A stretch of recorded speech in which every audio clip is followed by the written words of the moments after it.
Hello दोस्तों, good morning. आइए दोस्तों, आज हम क्या करते हैं, मैकेनिक्स में हम पढ़ रहे थे फोर्स।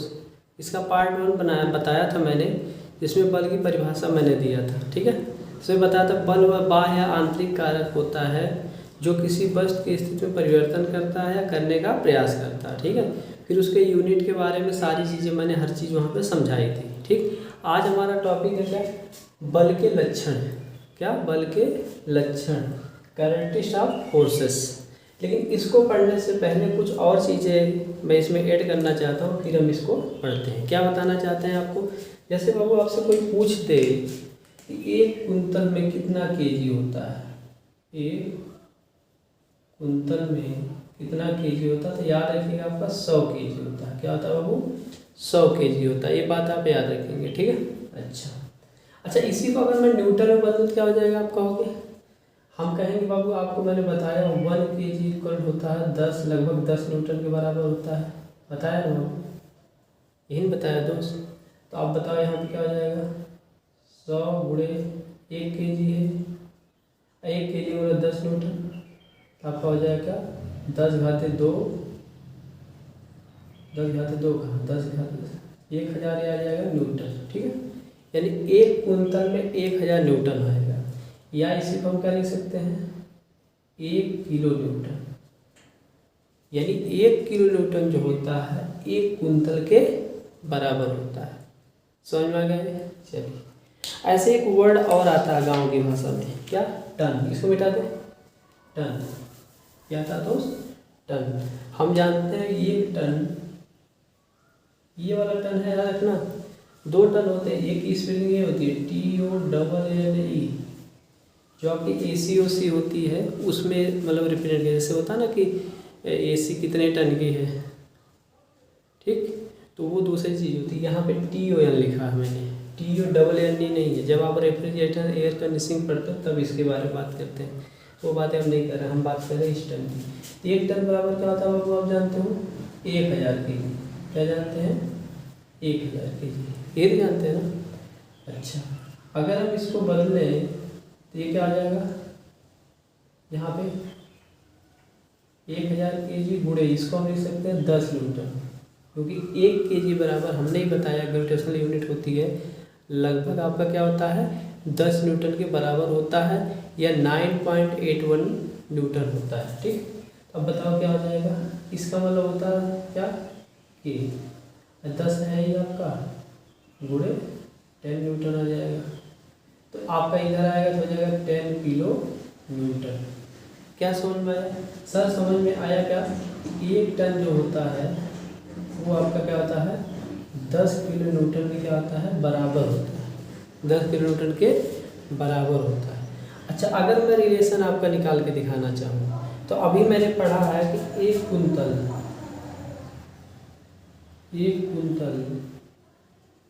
जो होता है आपका 1 किलो न्यूटन के बराबर होता है ना। तो टन और कुंतल में अगर रिलेशन निकालना चाहोगे तो आप कहोगे 1 टन में आपका 10 कुंतल होता है, 10 कुंतल होता है। बोलो, ये समझ में आ रहा है। ठीक, ये बातें भी आप थोड़ा सा अपने माइंड में रखिएगा। ठीक, ऐसे ही कुछ यूनिट होती हैं जो आपको बहुत परेशान करेंगी, है ना, 3 साल काम आने वाली, उसे थोड़ा सा देख लेते हैं। अब आइए, हम जानते हैं क्या 1 giga pascal, 1 giga pascal, GP एक मतलब जब भी आपका देखो ध्यान से, यहाँ थोड़ा समझिएगा, यहाँ थोड़ा समझोगे तो आएगा नहीं, बोले बता दे रहे हैं। कहीं अगर मान लो 1 KP लिख दिया, KN लिख दिया, तो K का मतलब होता है 10 घाते 3, यानी ये क्या होगा 10 घाते 3 न्यूटन। ये भी आपको याद रखना। ठीक, ऐसे कोई आपसे कह दे 1 MN, M का मतलब होता है वो मेगा, N का मतलब होता है न्यूटन, तो इसे मेगा न्यूटन पढ़ेंगे, इसे किलो न्यूटन पढ़ेंगे, तो ये क्या आ जाएगा, मेगा का मतलब होता है 10 घाते 6 न्यूटन। ठीक, ऐसे आपको कहेगा कोई 1 GP, GN मतलब 10 घाते 9 न्यूटन। ठीक, बात समझ में आ रही है। ये चीज़ें भी आपकी किताब में मैकेनिक्स में कहीं न कहीं आएंगी। ठीक, बात समझ में आ रही है? अच्छा, तो ये बातें अगर आपको समझ में आ गई तो आगे बढ़ें। ठीक है, यहाँ और यूनिट के बारे में हम बातें नहीं करना है, जैसे स्ट्रेस की वैल्यू, स्ट्रेस की वैल्यू, ये सब बातें मैं नहीं करूँगा आपसे। ओके, तो ये बात समझ में आ गई होगी आपको। तो ये कहीं पर 1 किलो या न्यूटन लिखा तो उसका मतलब दर दिखाते 3 न्यूटन, कहीं 1 ml लिखा हुआ तो उसका मतलब दर दिखाते 6 न्यूटन, 1 GL लिखा तो दर दिखाते 9 न्यूटन। ठीक, इनमें भी रिलेशन होता है। अगर कोई कह दे 1 GL में कितना मेगा न्यूटन होगा, तो आप देखो 1 GL बराबर, देखो इसमें और इसमें रिलेशन निकालोगे 10 घाते 6 होता है, 10 घाते 3 का आ जाएगा आपका, ये में हो जाएगा। ठीक, ऐसे आप इसके भी निकाल सकते, मतलब सब में निकाला जाता है, आप समझ चुके होंगे। अब हम बात करेंगे बल के लक्षण के बारे में। अब हम बात करेंगे आपको बल के लक्षण के बारे में। चलिए, बल के लक्षण, देखो किसी भी बल को पूर्ण रूप से रिप्रेजेंट करने के लिए बल के निम्नलिखित लक्षण होते हैं।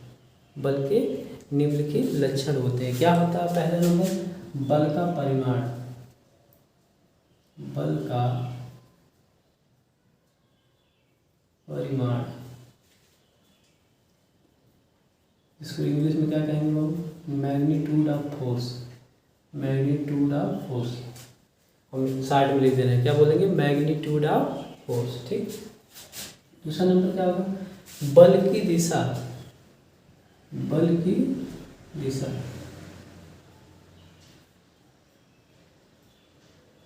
ठीक, इसे क्या कहा जाएगा? Direction of force. क्या बोलेंगे बाबू? ठीक है, डायरेक्शन ऑफ फोर्स, बल की दिशा। तीसरा क्या होगा? बल का क्रिया बिंदु। बल का क्रिया बिंदु, action point of the force. Action point of the force यानी बल कहाँ पे लगा हुआ है। ठीक, इसके बाद क्या होगा? बल की क्रिया रेखा। बल की क्रिया रेखा,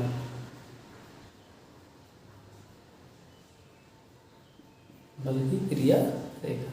ठीक, line of action of the force. Line of action of the force, ये 4 चीजें होती हैं जिससे बल को पूर्ण रूप से क्या किया जाता है? रिप्रेजेंट किया जाता है। ठीक, तो इसे अब हम समझते हैं।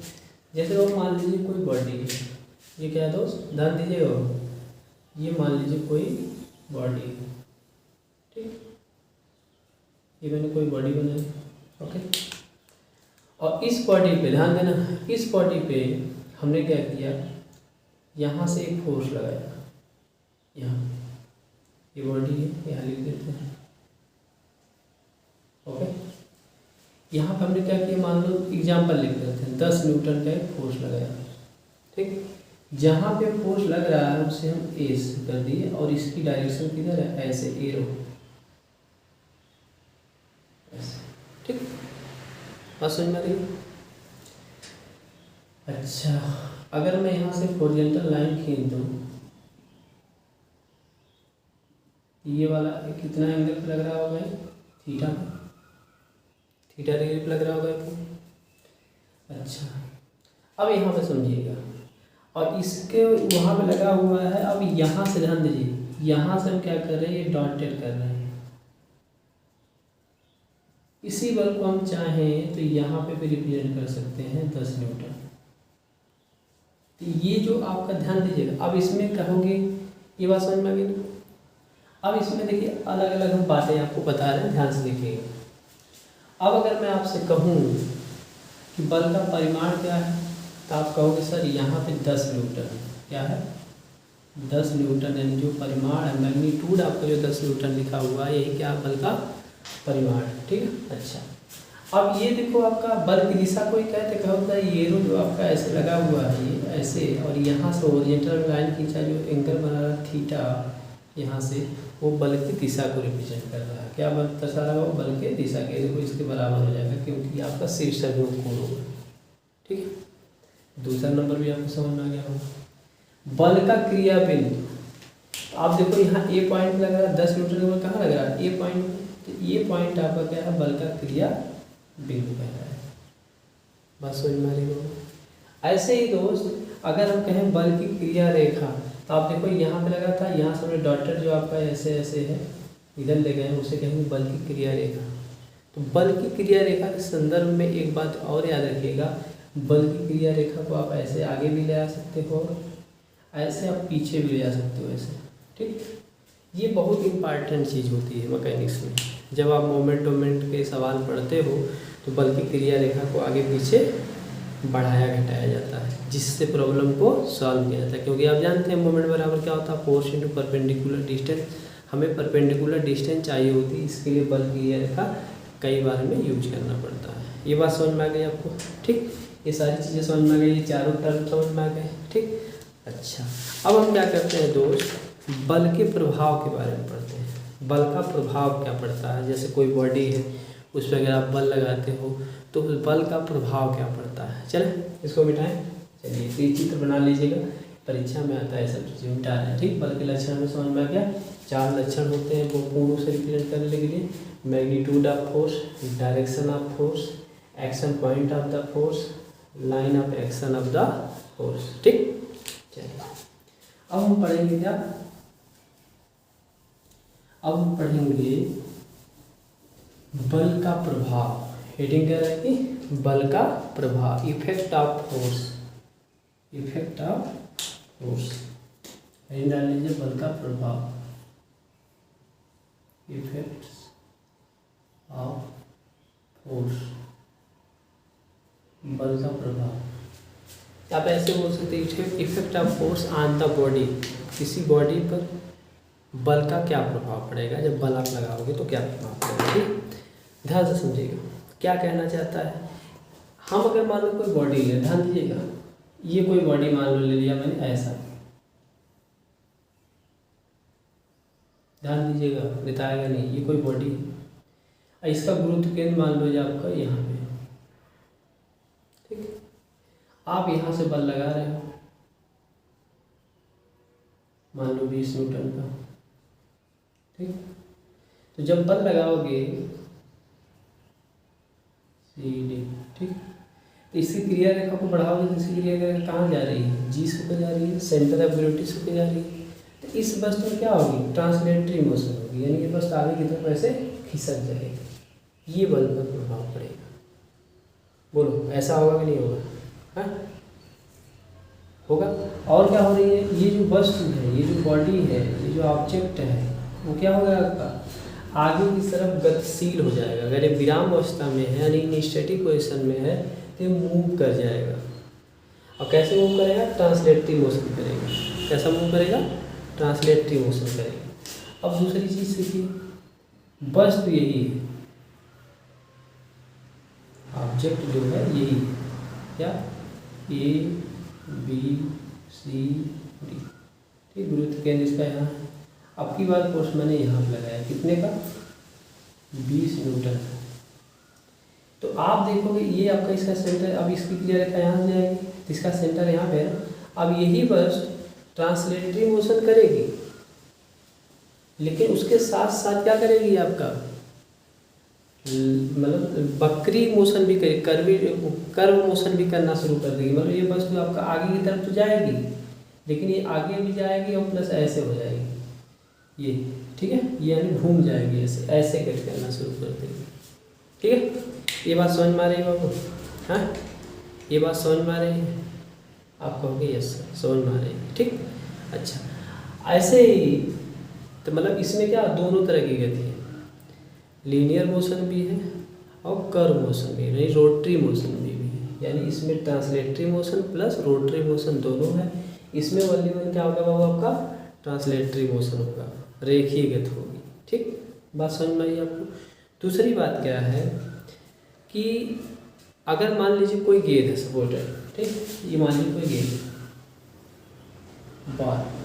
अब इस बाल को अगर हम पकड़ के ऐसे दाबें, ऐसे ऐसे दाबते हैं तो क्या हो जाएगा आपका, अगर इसकी स्ट्रेंथ आपके स्ट्रेंथ से कम है तो क्या हो जाएगा, दब जाएगा, यानी उसमें स्ट्रेन उत्पन्न हो जाएगी। तो बल के द्वारा हम किसी वस्तु में स्ट्रेन भी उत्पन्न कर सकते हैं। ठीक, अच्छा, मान लीजिए साइकिल से आप जा रहे हैं और पीछे से किसी ने फोर्स लगा के ऐसे ढकेल दिया तो आपकी गति क्या हो जाएगी, बढ़ जाएगी। ये भी हो सकता है। ठीक। या आप क्या बोलते हैं, साइकिल चलाते हुए जा रहे होते हैं, आप ब्रेक मारते हो तो आप देखते हो आपकी गति क्या हो जाती है, कम हो जाती है, ऐसा भी होता है। तो ये सब क्या है, ये सब बल के प्रभाव है, ठीक। ऐसे मान लीजिए ये गेंद है, ठीक, ये इधर से हम 10 न्यूटन का बल लगाए और इधर से भी हमने 10 न्यूटन का बल लगाया, तो गेंद क्या हो जाएगी, मतलब यहाँ से जा रही थी, हमने 10 न्यूटन पर इधर लगाया, तो अब बताओ रिजल्टेंट क्या हो जाएगा आपका, 10 - 10 विपरीत है ना, 0 हो जाएगा। तो इसका मतलब गति स्पष्ट क्या हो जाएगी, रुक जाएगी। इसका मतलब क्या हुआ, इसका मतलब सर हमें समझ में आया कि बल लगाकर किसी वस्तु की गति को बढ़ाया भी जा सकता है, किसी गतिमान वस्तु की मतलब गति को कम भी किया जा सकता है, उस पर क्या किया जा सकता है आपका, उसी गति को 0 भी किया जा सकता है, उसी गति को क्या किया जा सकता है, 0 भी किया जा सकता है। बात मेरी समझ में आ गई ना। चलिए दूसरी बात, अब हम बल के प्रभाव में ही एक बात और समझेंगे कि अगर मान लीजिए बाबू, अगर मान लीजिए ये कोई एक रबड़ की रॉड है, या रबड़ का मानो कोई रॉड है, ठीक, इस पे अगर आप इधर से मान लीजिए 20 किलो न्यूटन का फोर्स, इधर से भी 20 किलो न्यूटन का फोर्स, 20 न्यूटन का फोर्स लगा के खींच रहे हैं, तो आप देखोगे इस वस्तु की लंबाई में वृद्धि हो जा रही है, लंबाई में क्या हो रही है, वृद्धि हो जाएगी। मतलब ये अगर 10 मीटर इसकी लंबाई हो तो इसकी लंबाई 12 मीटर हो जाएगी, ठीक। कोई क्या होगा, इससे क्या होगा, इससे इसके मालिक्यूल्स, जो इसके मालिक्यूल्स होंगे बहुत सारे यहाँ पे, ठीक, वो दूर दूर हो जाएंगे, दूर दूर होंगे, इधर खींचेगा, इधर खींचेगा, इधर खींचेगा, इधर खींचेगा। इससे क्या होगा, इसमें तनाव आएगा, यानी टेंसाइल फोर्स आएगा, इससे क्या होगा, टेंसाइल फोर्स आएगा। ये भी किसके कारण होगा, बल के प्रभाव के कारण होगा, ठीक। मतलब जब किसी ऑब्जेक्ट पर या वस्तु पर दोनों मतलब जो डायरेक्शन में फोर्स लगे होते हैं तो उस समय क्या होता है, तनाव होता है। वस्तु यही है, यही ऑब्जेक्ट है ये, ठीक। अब इसी पे हमने क्या किया, इसे हम टेंसाइल फोर्स कहते हैं, क्या कहते हैं बाबू, टेंसाइल फोर्स। इसी पे हमने क्या किया, ऐसे फोर्स लगा दिया, डायरेक्शन देखो चेंज कर दिया, 20 न्यूटन, यहाँ भी 20 न्यूटन। अब क्या होगा, ये कंप्रेस होगी, ऐसे कंप्रेस होगी तो इसके मालिक्यूल्स क्या हो जाएंगे, पास पास आ जाएंगे, इसके मालिक्यूल्स क्या हो जाएंगे, पास पास आ जाएंगे। इससे क्या होगा, आपका मालिक्यूल पास पास, इसमें भी स्ट्रेन होगी आपकी। इस प्रकार के लोड को या फोर्स को हम क्या कहते हैं बाबू, कंप्रेसिव फोर्स कहते हैं। क्या कहते हैं, कंप्रेसिव फोर्स कहते हैं, ठीक। कंप्रेसिव फोर्स का उसके मालिक्यूल पास पास आ जाते हैं, मतलब हो जाते हैं, जिससे स्ट्रेन होती है। तो ये सब जो चीज़ें हम पढ़ रहे हैं वो क्या है, इफेक्ट ऑफ फोर्स है। क्या है, इफेक्ट ऑफ फोर्स के अंतर्गत आ रहा है। बात समझ में आ गई, ठीक। चलिए अब हम एक लास्ट में एक बहुत इंपॉर्टेंट चीज़ के बारे में बात करते हैं, ठीक है। बहुत इंपॉर्टेंट चीज़ के बारे में बातें करेंगे, क्या, ध्यान दीजिएगा। अब आप जब सेकेंड ईयर में जाएंगे एक सब्जेक्ट पढ़ेंगे सो, ठीक। सेकेंड ईयर में जाएंगे तो एक सब्जेक्ट पढ़ेंगे सो, या जिसे हम कहेंगे क्या, मॉस, या जिसे आप कहते हो क्या, एसएम। तो उसमें कुछ यूनिट आती हैं जो काफ़ी इम्पॉर्टेंट है, जो कि किसी यूनिट को स्ट्रेस की या प्रेशर की, दोनों की यूनिट सेम होती है। स्ट्रेस और प्रेशर की यूनिट क्या होती है, सेम होती है, लेकिन इनके गुणों में कुछ अंतर होता है, जिसका मैंने वीडियो बनाया है, ठीक है। उसको जाके आप देख सकते हो कि what is difference between stress and pressure, ठीक। जो काफ़ी लंबी वीडियो मैंने बनाया है, देख सकते हैं। हम यूनिट की सिर्फ बात करना चाहते हैं, दोनों की यूनिट सेम होती है। क्या होती है, यूनिट सेम होती है, मतलब जो स्ट्रेस की यूनिट है प्रतिबल की, वही क्या, प्रेशर की, ठीक। क्या याद रखना, मेन चीज़ हमें बताना, ठीक। आपको याद ये रखना है कि 1 किलो न्यूटन, किलो पास्कल बराबर क्या होता है, 10⁻³ पास्कल। अब मन में आया सर पास्कल क्या होता है, 1 पास्कल बराबर होता है 1 न्यूटन पर मीटर स्क्वायर। अब जब सेकेंड ईयर में आप जाते हो, ये सब्जेक्ट पढ़ते हो, तो इसमें सबसे ज़्यादा मतलब दिक्कत होती है यूनिट कन्वर्जन में लड़के। यही चीज़ हम बताना चाहते हैं। 1 किलो पास्कल वाला होता है 10⁻³ माइनस किलो पास्कल। ठीक है, ये बात समझ में 10⁻³ को पास्कल नहीं, न्यूटन पर मीटर स्क्वायर, गलत लिखा था। ठीक, न्यूटन पर mm स्क्वायर याद गलत लिखा, क्योंकि हमें न्यूटन पर mm मिलाना होता है। अब अगर हम करें 1 मेगा पास्कल बराबर क्या होता है, तो आप कहोगे 1 न्यूटन पर mm स्क्वायर। अगर कोई कह दे आपको 1 GPa बराबर क्या होता है, तो आप कहोगे 10⁻³ न्यूटन पर mm स्क्वायर। ये बहुत इंपॉर्टेंट चीज़ है, इसको आप याद रखिएगा। ठीक है, चाहे सेकेंड ईयर 3rd ईयर जहाँ पे भी जाओगे यूनिट कन्वर्जन में आपको दिक्कत होता है। तो आज के लिए इतना ही। ये आपका क्या था, एक पोर्शन बचा था क्या, फोर्स का पार्ट 2, जिसको हमने समाप्त किया। आगे हम क्या करेंगे और भी परिभाषाएं लाएंगे। अगर आपको मेरा वीडियो पसंद आता तो आप इसे पहले लाइक कर दिया करिए, सब्सक्राइब भी कर लीजिए, दूसरों से भी करा दीजिए, ताकि मैं और भी वीडियो बनाऊं जिससे आपको हो सकता है मेरी भाषा समझ में आए और आपका लाभ। ठीक।